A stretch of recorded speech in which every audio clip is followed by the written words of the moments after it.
Hi, everyone. Thanks for joining today. And if you're not able to join, this recording will be awesome, and you can give us your feedback in the notes. I'm Nate Thompson, and I'm here today to talk about something. So all of you know that I have this theory about love wins, and this content is going to be a little bit about that. But I'm going to switch it up today because I've had this inspiration in some experiences recently in life between social media and my professional work and just being with some colleagues and some friends that there's something really special and important about humility and authenticity and vulnerability. And so I had taken a trip to India to go to Global Youth India with the amazing Global Youth Leadership Summit. We had an amazing time, and on my way out there, I was developing content, and then on the way back, I was developing content, and it's all around love wins.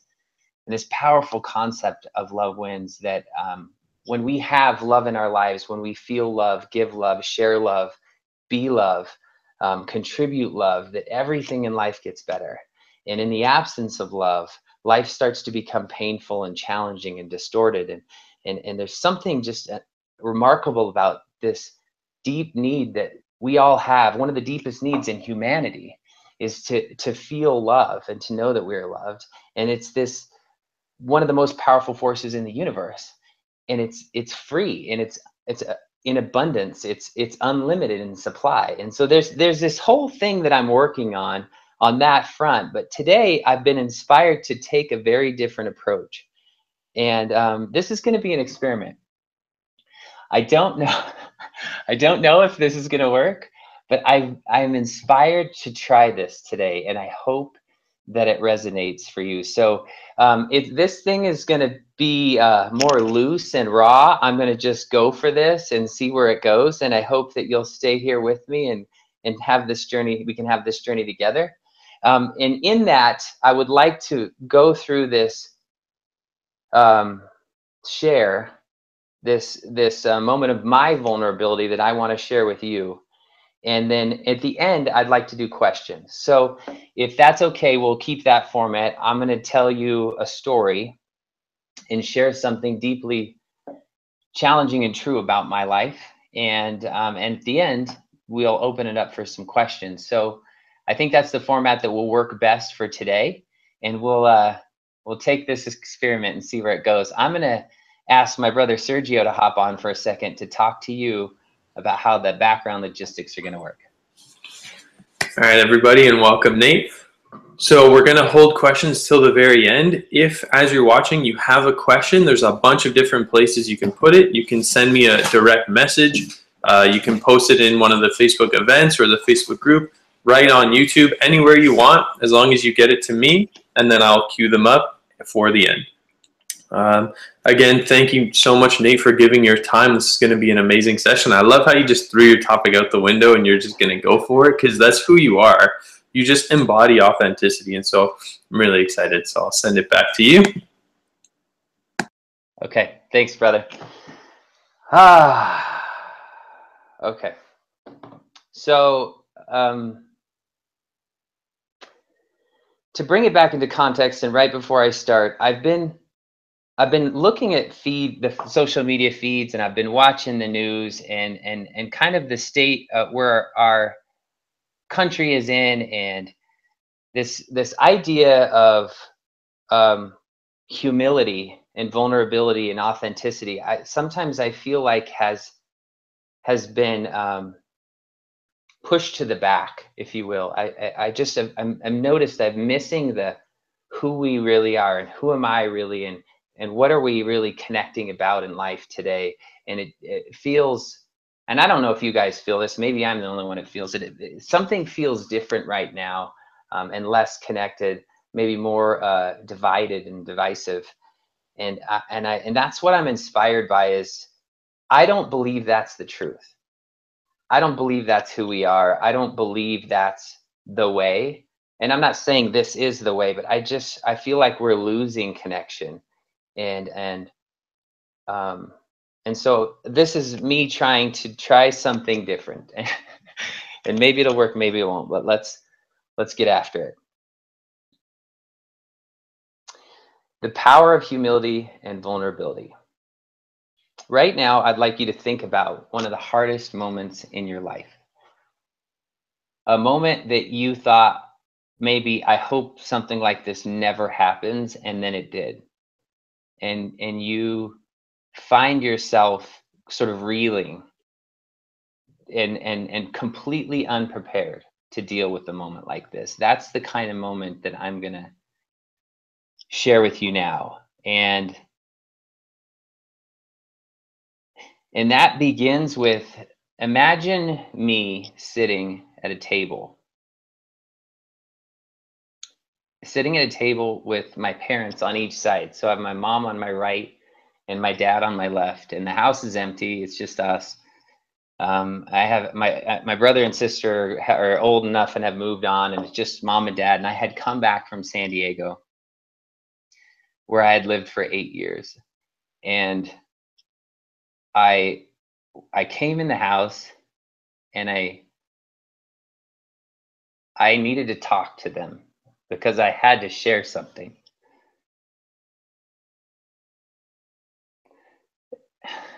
And it's emotional for me because it's such a vivid memory. I sat down at the end of the table. They're on the right and the left, and I said, I need to tell you something. And they said, what? And I said, I have a daughter, and I have never told you about her because I was scared and ashamed of what happened. And my mom looked at me and said, I know. And I was just like, so blown away by her response. And she says, it's okay. And what you need to know about the backstory of that is, while I was living in San Diego, I got a letter from the state of Colorado to go take a blood test. On a certain day at a certain time, the letter stated exactly where I'd go, to the address that I would go, to a specific clinic to go get a blood test to see if I was the father of a child, a paternity test. And this was years before that. It was actually 5 years before that. I went to get the test. And then I sat and waited, scared and ashamed. I didn't know. And then I got the results, 99.98%. Yes, you are the father of his child. And that was a period of my life where I was reeling. And if you know me at all, you know a little bit of backstory that I call the worst and best year of my life. In December of 1997, two of my friends died drinking and driving. They're both ejected from a car. In March, we buried them, though, my friends, on Christmas. In March, my brother rolled a car, was thrown from the car, had third-degree brain damage, traumatic brain injury. I spent the next 2 years of his life just trying to learn the basic functions again. And it was in that period that I made it a decision that would completely alter my life. And that decision, on one night, one time, I had a one-night stand. I had a moment of capricious youth after going out to a bar with my friends. And that night created my daughter, Allie. And I found out through the blood test. And for years, I was scared and ashamed and paying child support and not knowing how to talk about it. I was living in San Diego, and her mom and Allie were living in Colorado. And I understand right now in this moment, I understand, and you are completely fine to think that is really messed up, man, that you did that and that you didn't get back there and that you didn't make it right. And I know, believe me, I've lived this. I had to go through an experience where I had to get out of the place of it being about me. And the story I was telling myself at that time was that this wasn't the way my life was supposed to go, and I was supposed to be different for me, and all these things happened to me, and it was this kind of big victim-y pity party where for years I was in a very selfish place, focused on me. And what I had to do was spend time going through some personal development experiences where I could realize that the most important opportunity and the most important growth for me wasn't about me at all. It was about making things right and reconnecting with my daughter and facing this entire situation. So if you can imagine facing someone that I didn't even really know very well, and changing my life completely, leaving San Diego, coming back to Colorado, meeting her and her mom, and saying with absolute humility, I am so sorry that I've been gone for 5 years. And take that in for a moment. So basically what I'm saying to you right now is for 5 years of my life, I was too scared to face something. I was too scared to tell anyone about it. And I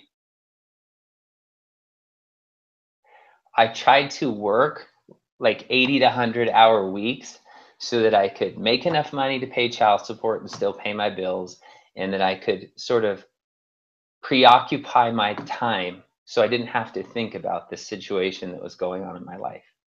And I don't know if any of you can relate to that, but at some point in your life, you're going to experience something that is on this level, and you too will have the opportunity to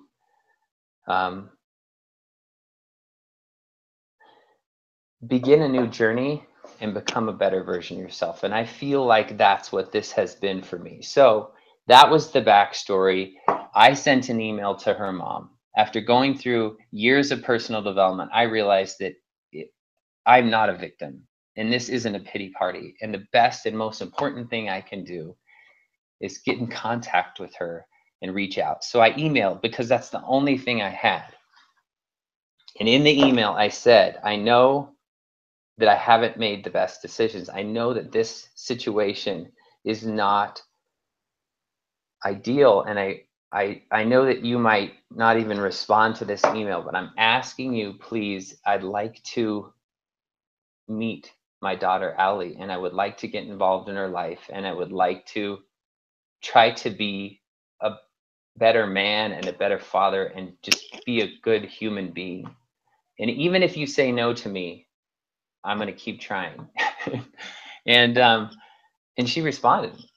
Her mom responded and said, yeah, come and meet us. So in August of 2005, I flew back from San Diego and I drove to Greeley, Colorado, and I met Allie on a playground with her mom.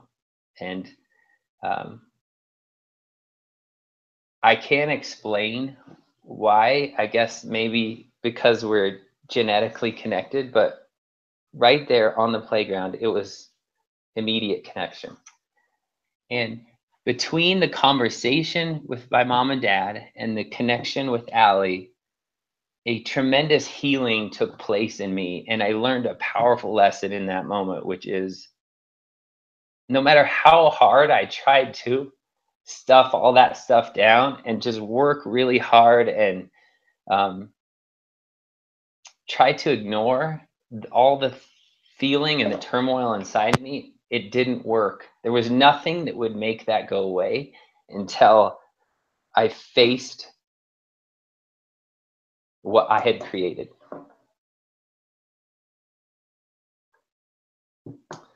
So after that meeting, I knew my work wasn't done. So I call this part the humility journey. And it was calling people in my life, some who I hadn't talked to in a long time, or meeting them in person and saying, I have a daughter and I care about you and I want you to know.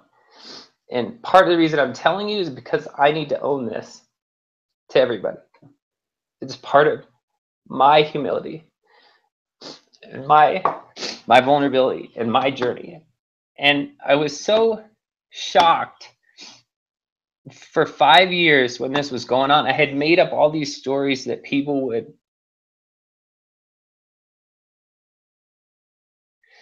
that they would judge me and ridicule me, and I was a disappointment, and I had all this crazy noise in my head. And in the moment of talking to each person, my parents, my friends, my family members, no one judged me. No one made fun of me. No one ridiculed me. No one labeled me. Everyone embraced me for where I was. And that's been one of the most powerful moments in my life, where I realized that this assumptions and stories that I made up in my head were never true. And I let them control my life for 5 years. 5. Those 5 years I could never get back. But what I can do is be deeply grateful, because I learned that lesson. And now that I've learned that lesson, I don't ever have to go back to that place again. So, this is a life-changing gift for me. I have this epiphany that I can be a better man. I can be, and I am from this moment, a better human being. And I deeply understand my mistake. And the life-changing gift is that sometimes people say, when bad things happen, you know, I wish I could just go back and make that go away, or I wish I could change it. And I don't, because I wouldn't be sitting here right now if all that stuff didn't happen. So the person I was before pales in comparison to who I am now. In those moments, because I was willing to face them, have given me a tremendous opportunity to be with all of you and to be infinitely better as a husband and a father, as a friend and a family member. So it's a life-changing gift. I think it's so interesting when we go to Global Youth Leadership, or we go to any personal development event, the entire Anthony Robbins series, or any event, and we hear people sharing these amazing stories, painful stories, life-changing stories. And I'm always grateful for those moments, because I'm reminded that everyone is going through something. Everyone is going through some challenges, and we have no idea what people are feeling and they're facing. And in this world right now, I feel like a little more vulnerability and humility, a little more authenticity is valuable, and is empowering, and is loving. It's helpful. And I think the only thing that I can do now is to do what I'm doing with you, and that is to share. So I could sit on this, right? I know what I went through, and this is one of many. Believe me, this is not the only mistake and beautiful growth opportunity I've had in my life. The next level of a life-changing gift is to start to share it. So this might sound really counterintuitive, but vulnerability is power. Humility is power. And if there's one thing that I'm chasing right now, that I'm seeking, I'm pursuing, it's to get closer to those things, because I believe that's where the best things in life happen. And this whole, I get it, right? We're in this time of social media and mobile and internet, and everybody's an expert, and around every corner, all you see is expert this and expert that, and become an expert. And maybe I'm wrong, but there's something that seems really contrived about that. There's something that seems really inauthentic about that. And I don't see from our leaders and our president and our the way that we're interacting and this is not a political conversation, but I think there's something there that's just not authentic, and it's not vulnerable, and it's not humble. It's not people connecting around who they really are, and the love and connection that they're looking for. It just feels very different to me right now, and I'm willing to be wrong about that if I'm on an island here. So this is me sharing, and this is what I'm going to continue to do. And I'm going to test this. This is my experiment, and I've been doing this for years, and I'm going to keep going down this path because I believe there's something there.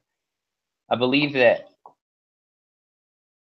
by sharing some of the deepest things that have gone on for us, that we all have an opportunity to understand each other at a deeper level, much more than this superficial stuff, beyond materialism and titles and success and all this stuff that we're fed, right? That this message that we see in the media every day. I think there's a deeper hunger for all of us around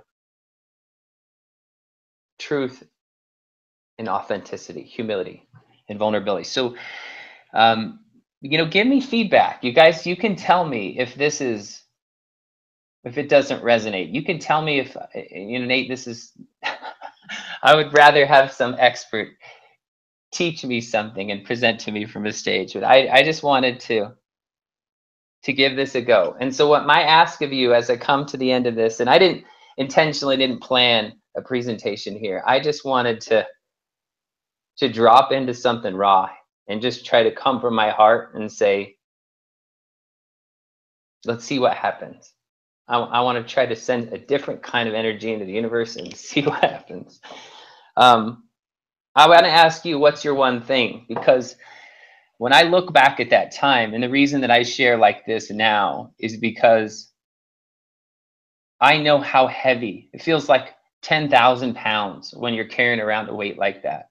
Sometimes it feels unbearable, and some people choose to live in that space. And I would ask you, what's your one thing that you know is something that is holding you back, and it feels like 10,000 pounds, and that you've told yourself, I can't say this to anyone because they'll judge me, they'll laugh at me, they'll kick me out, they'll ridicule me, they'll disown me.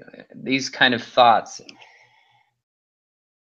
I wonder if it's possible for you to have the courage to tell one person. You know, and I think that you should choose that person wisely, for sure. But someone that you trust, and to give this opportunity of release and authenticity and humility, to start to own that maybe it's okay that I don't have it all figured out.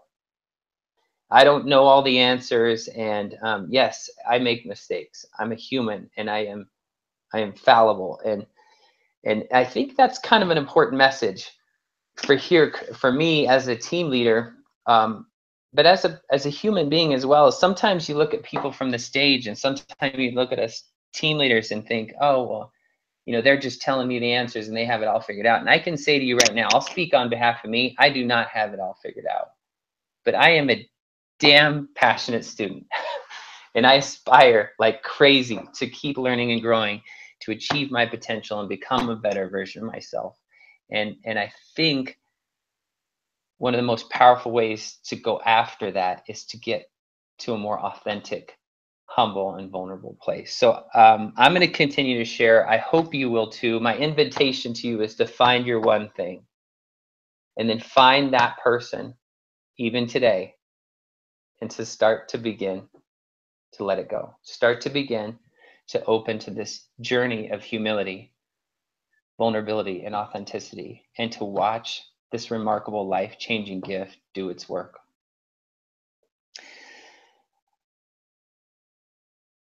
Sergio, I think that's all I got on that.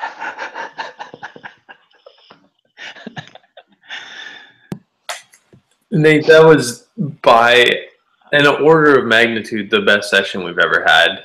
And I think your experiment worked. The whole, instead of teaching a skill or look at me, I'm an expert, let me teach you about whatever, just telling a story and connecting was so much more powerful. At least for me, I enjoyed it so much more. I feel like, and I knew this story a little bit, but I feel like even more now, I just know you more, like we're closer. And I feel like a lot of the people who are watching this and who will watch the recording are going to feel that too. They're just going to feel a deeper connection with you, which was your outcome. And so that was amazing. I don't know if we have any questions. If any of you who are live have questions, feel free to message me now. I've got one for you, and I think this session, instead of making it a big, heavy Q&A, I think just what it was is perfect for what it is. My only question would be, in terms of being humble and authentic and embracing humility, where do you start? So you talked about share with one person that you trust, but even without necessarily sharing a story, how do we just embody being more humble and authentic just in our daily life instead of the action of telling someone something? How do you just show up more authentic and humble and with humility? So I think some of the easiest things are, well, you know what? It's intellectually easy to understand. It's a little bit harder to do, is to start to go deeper on anything. So, here's a basic daily interaction. You run into somebody, I run into somebody, and we meet. And I don't know you, you don't know me. And as humans, we tend to go to the social place where we've been socialized to say, hey, how are you? How's the weather today? Hey, did you see this sports team? There's this really sort of surface level conversation that emerges, and it's sort of meaningless, and it's almost autopilot, right? You kind of don't even have to think, and in some cases you're not even going to respond in any kind of way other than, yeah, it's okay, have a good day. That whole experience is inauthentic. There's no connection there. It's autopilot zombie land. And then going deeper can look and causes something really special to happen. So let's say that you meet on a subway, or you meet at the bus stop, or you meet in an Uber car, or whatever. And then a person says, hey, how are you doing? Well, and maybe it's raining outside, and they're like, how about this weather? And you're like, yeah, it's kind of tough. And then you say, what do you love about rainy days? Or, I'm just curious, we have about 10 minutes in this ride together, and I just like chatting with people. What are you most passionate about in life? Or here's another example. When people meet each other at a professional event and they say, what do you do?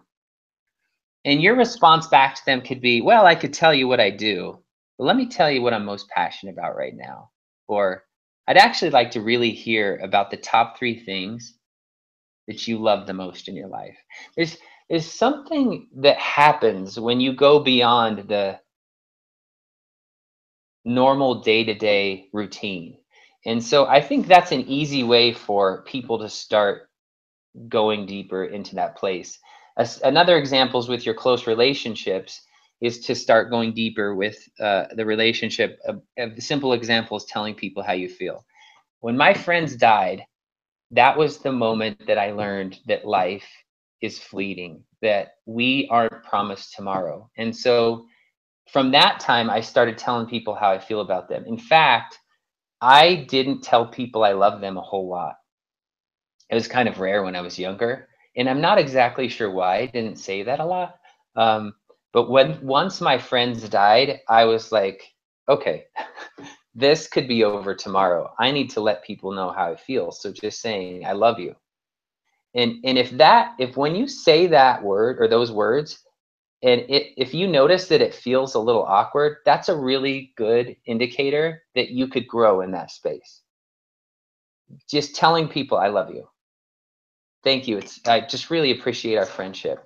I'm so glad that we know one another, right? That's a little bit of a deeper cut.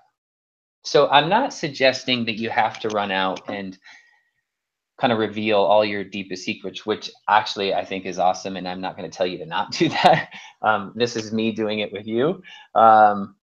And it's not a secret anymore because I tell it to everyone, but there was a part of my life where that was a very deep secret. And so Sergio, in summary, I would say just take baby steps and start to take things a little bit deeper, a little bit deeper, a little bit deeper. And then something really special is going to happen with you or anyone else is your comfort zone. If your comfort zone for authenticity, humility, and vulnerability is like the size of a quarter, as you do this, it will expand and expand and expand and expand, which the more you do that, come from an authentic place, I think the more people will want to connect with you and know you and be in relationship with you. So that's been my experience in life. When I was younger, I was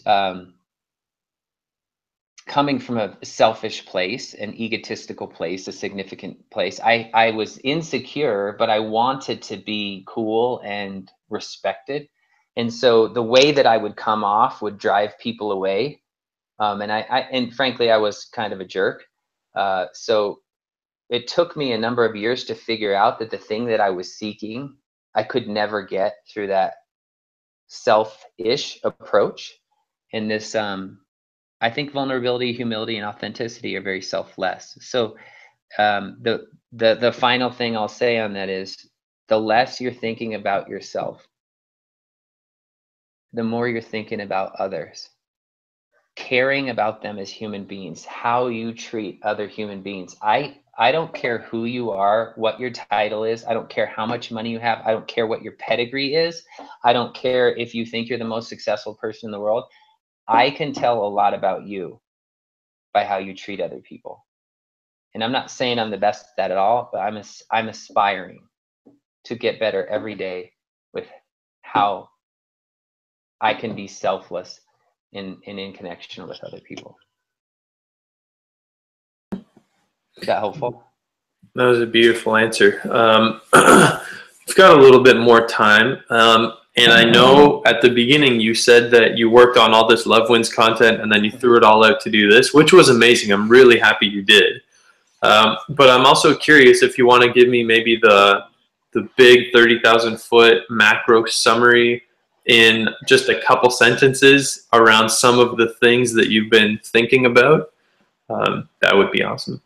Yeah. So I guess part of it is I'm trying to distill this theory of love wins into content so that it can be easily shared. And what's been fascinating is it's such a huge field, a knowledge base. If you think about from the poetry of Rumi to the reggae of Bob Marley, there's just so much to talk about on love and love wins, and this idea that love is that thing that we're all deeply searching for and connect to. So what I'm trying to do is take examples, beautiful examples from the world and across time. So historical examples, past, present, and future examples of love that resonate for many generations. So right now that's where I am, and I want it to be about stories. So that's what I'm doing is curating stories for this. And I'm definitely going to share some of my stories in there, but I also want to, I want to try to curate some of the best stories out there for this. So, and again, in humility is finding real people that maybe everyone doesn't know, and maybe they're not a big superstar, and maybe you've never going to meet them or hear about them. And yet this story is so powerful. So that's the 10,000 foot view of I'm trying to bring a humble, authentic, and vulnerable approach instead of, in fact, if this could be a very accessible interaction and discussion, I would love that a lot more than standing up. That whole that whole saying, the sage from the stage or a guide from the side. Like my whole goal is to be a guide from the side. I have no interest in this being I'm going to stand up and be the expert and all you need to think I'm the expert is thing. I just feel like that's so incongruent and inauthentic. So I don't know. We'll see as I finish it. We'll see how it goes, and I'll let you all give me feedback. Cool. That sounds exciting, man. I'm super excited for when it comes out. I don't know that we have any questions queued up. I think everyone's just in awe of your session so far. So maybe just wrap Or maybe they think maybe they think the experiment didn't work. You guys tell me if it worked or not. Yeah, so maybe just wrap us up. You just told us kind of the how you're planning on doing Love Wins, with stories and the guy from the side and all of that. Maybe give us the what, or even the why, or both. Oh yeah, to end us off, Yep. and take as long as you need. Okay, so the theory I said kind of in the beginning of Love Wins is that everything in life gets better with love. I have so many examples from my life watching my friends and family members, and it's just so vivid for me, that when I'm in a place of pursuing love and connection from a selfless place and contributing to the lives of others and caring and being love, giving love, sharing love,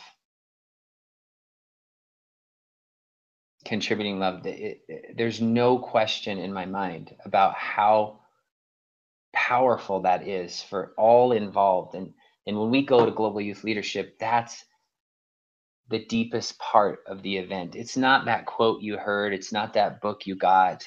It's the connection and the caring and the time and the authenticity together and laughing together. That the love is what wins. That's what carries the whole event, and that's why we all come back year after year. And so the why would anyone care about Love Wins is that there's a tremendous opportunity, I believe, for all of us to